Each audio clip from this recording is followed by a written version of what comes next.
Chester here from DuraPost. We're here with Colin from Tabora Fencing, a job in Reading. Colin, what are you installing today? Right, today Chester, the customers asked for close bore fencing panels with the olive green DuraPost, olive green gravel boards, as you can see. We've got a bit of step going up here, that's a ground level. We're carrying that through as much as we can, trying to keep 3 to 4 panels level at once, so we're keeping the minimum steps there.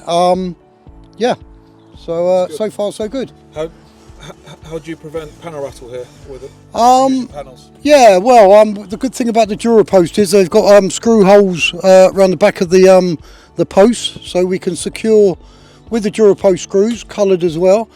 We can screw them into the frames of the panels. Very good.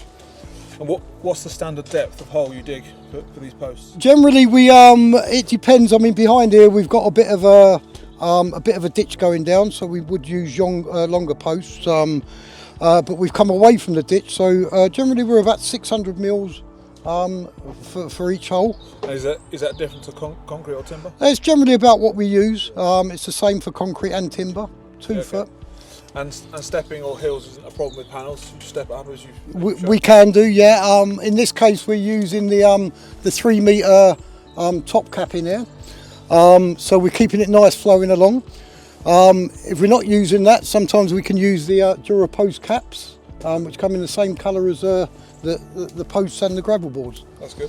Since DuraPost is significantly lighter and wheel sets faster, how does that compare cost-wise with concrete? Well, cost-wise, what we tend to do is we try to quote the same price as concrete. Generally, because I mean the DuraPost is a little more expensive than the concrete, but labour-wise, we can balance that off and do it for the same price because it's easier for us.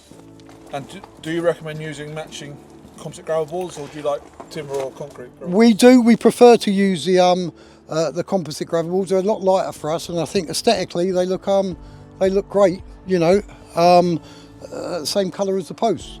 That's good. In your experience, have you had any previous issues with UV fading on the posts? No, not at all. No, we've had no complaints whatsoever in any of our installations.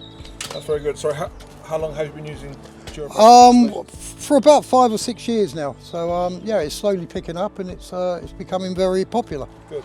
And lastly, how does DuraPost compare to timber posts? The timber posts, obviously they can rot. I mean, they can warp. We don't get that at all with the DuraPost. You know, they're sturdy. I know they've been wind tested to 110 miles per hour. You know, timber can rot, it can crack. Yeah, Thank you very much.